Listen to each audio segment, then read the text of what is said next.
Begin invasion in 3, 2,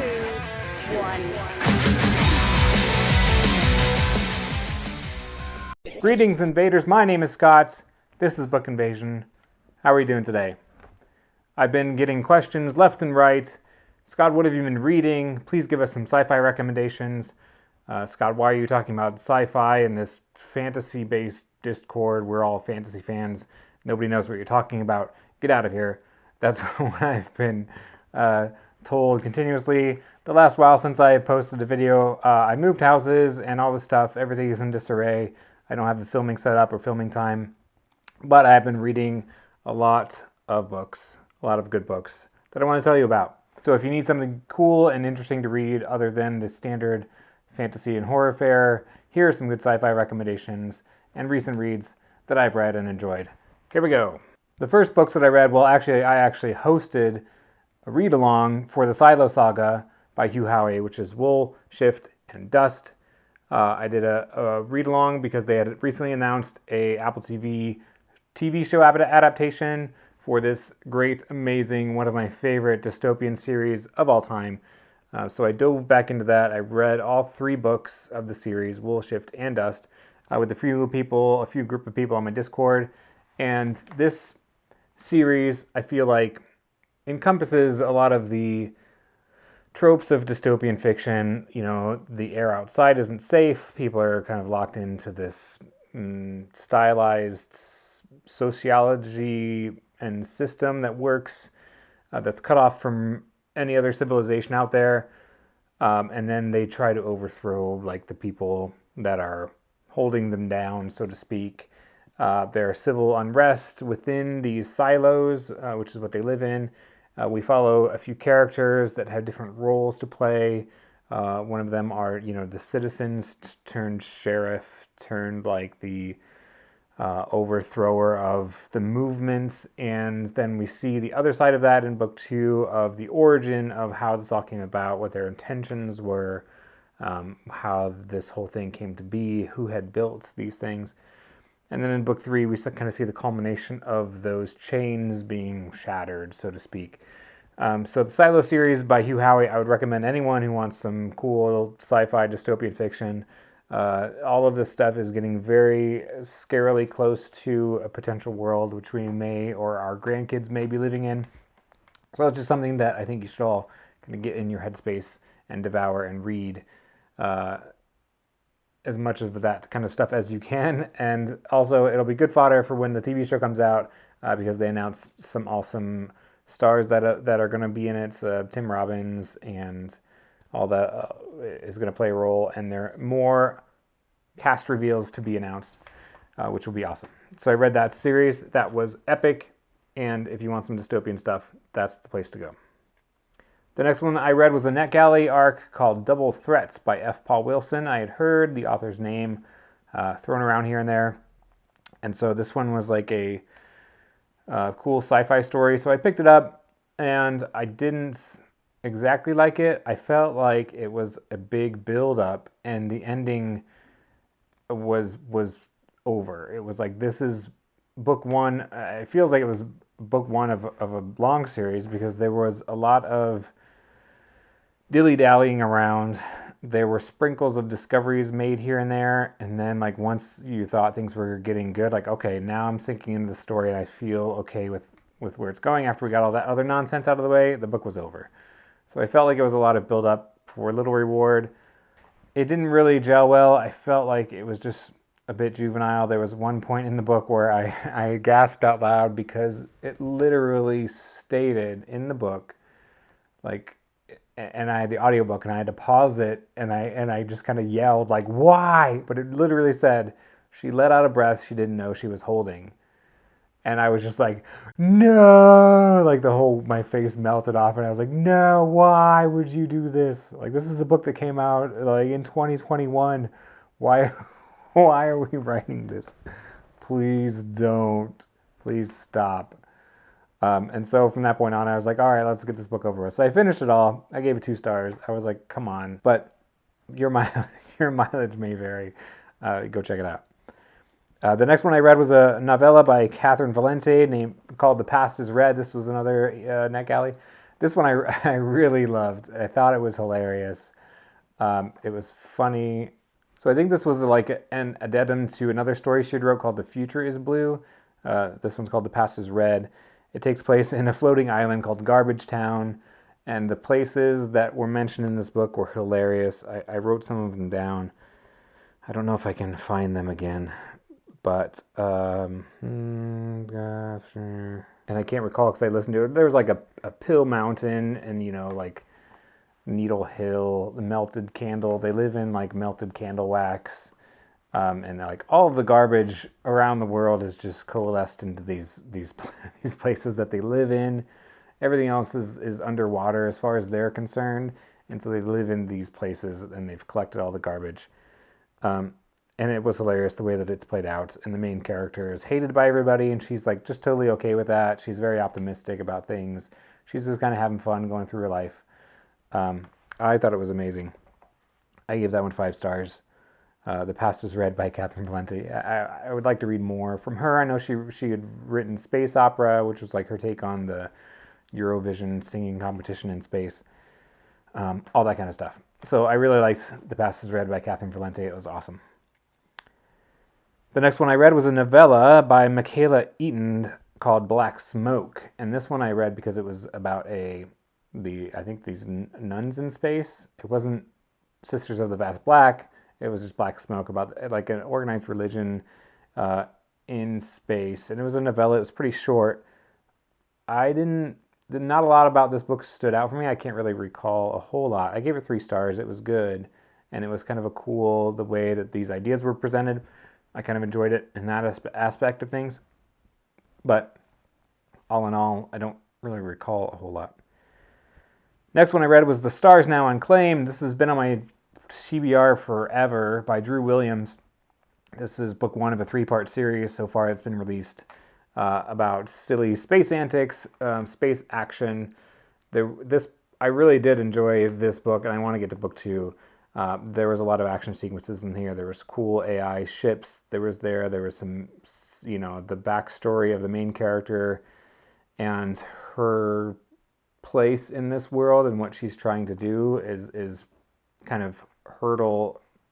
It's kind of herd and collect these children that have special abilities so she can bring them to this kind of corporation who brings up these children and hone their talents and things like that. So she's just kind of going through the motions. She's a skilled sharpshooter and assassin and yada yada. Tracking down kids is their job. But then it comes into question, like, why are you doing this? What are their motives? Is she really on the good side or the bad side? And then there's some cool villains that take place here. And the ship battles were really awesome. I really enjoyed that, who they have to fight and things like that. The Stars Now Unclaimed by Drew Williams. Good action space romp. I'm going to be continuing that series, which should be cool. The next one I read is The Blade Between by Sam J. Miller. He had also wrote a couple other books prior to this. This one looked cool. The cover stood out to me. And this one was more of a kind of like The Only Good Indians type of horror movie. It was very kind of literal horror. It's about a guy who goes back to his hometown. And he's, the washed out drug addict who returns home to see his hometown being changed and shifted by, the moving tides in society. And he doesn't like that. They're trying to take over his father's shop, I believe, and he wants to try to shut it down and stop these evil corporations from taking over his hometown. All the while, there's some elements of these visions and blurring of reality to imaginative horror, I guess you might call that. There's not a lot of spooky stuff. It's really just a slow burn of, twisting, bending minds, reality type things. So I give that one 3 stars. It was okay. It wasn't great. I think I enjoy more of the, in-your-face kind of stories. The next one I read was Feral Creatures by Kira Jane Buxton, which is book 2, the sequel to Hollow Kingdom. And Feral Creatures was amazingly excellent. I really want people to read more of these books. Hollow Kingdom and feral creatures, because people think it's so silly, and they think the premise of this is absurd, and they discount, I guess, the quality of the tale, or the meaning or the hearts that's behind it.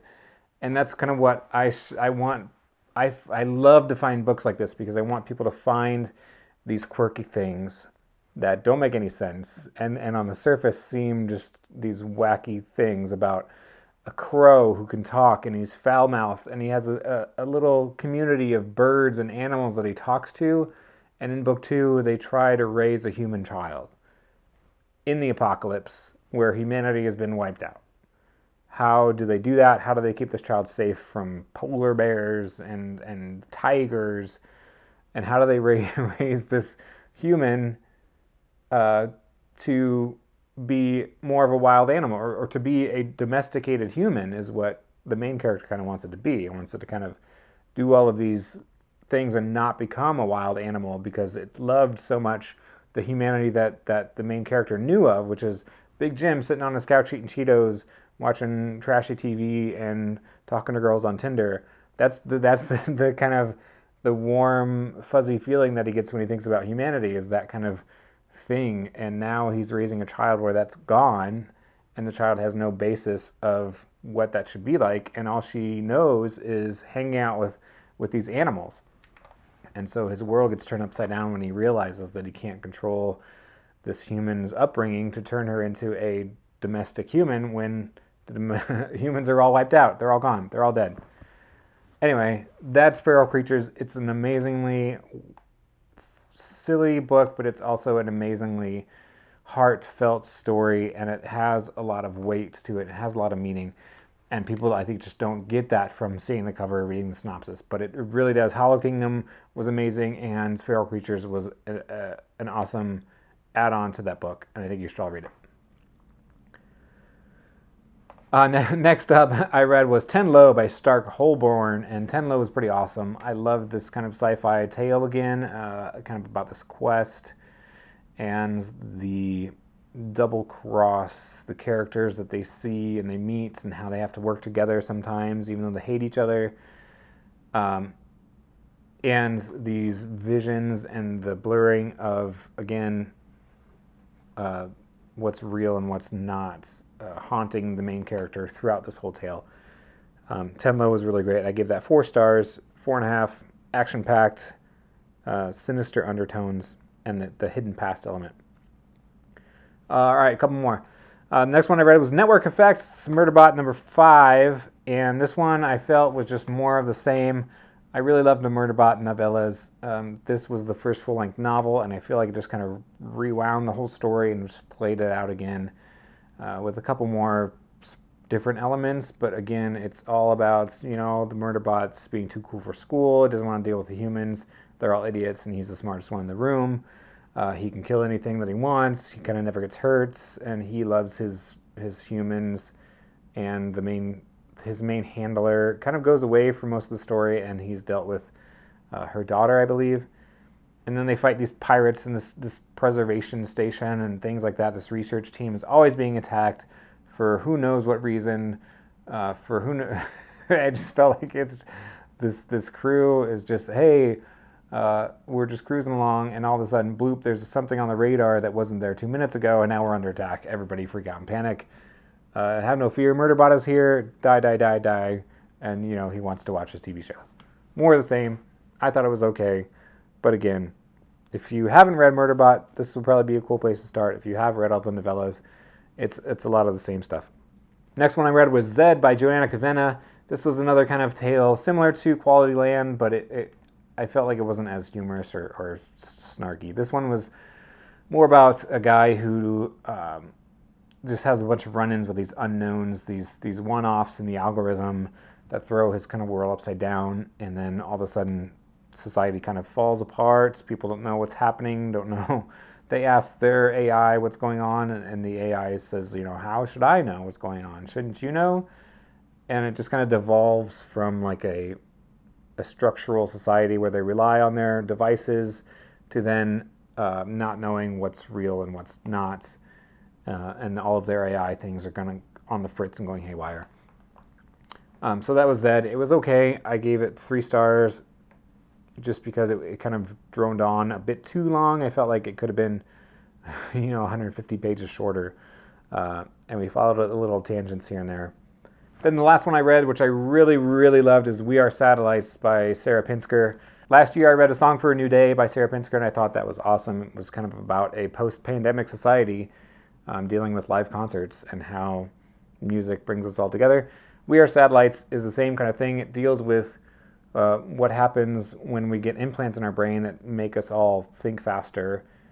But what about the people who can't get those, and what about the people who those kind of malfunction for, and they're being swept under the rug, they're being forgotten about. I felt like there was a lot of PTSD kind of going on here because the main son kind of goes off into fighting the military with his implant and then comes back and he's still trying to fight like the noise that's happening with it. And it's also kind of a take on the major corporations, fight the power, grassroots movements to bring down the big guy. There were a lot of cool elements. The family dynamic here was great. Both the son and the daughter have 2 moms, so there's dynamic between them and the different personalities that they have and how they treat their kids, and the way that the technology worked, kind of the way that it was described. So those are all the books that I read so far. I'll get some more videos out hopefully by the end of the year, tell you what my top books of the year are, give you some more recommendations here and there. But thanks for watching, everybody, so much, and I will see you next time. Bye-bye.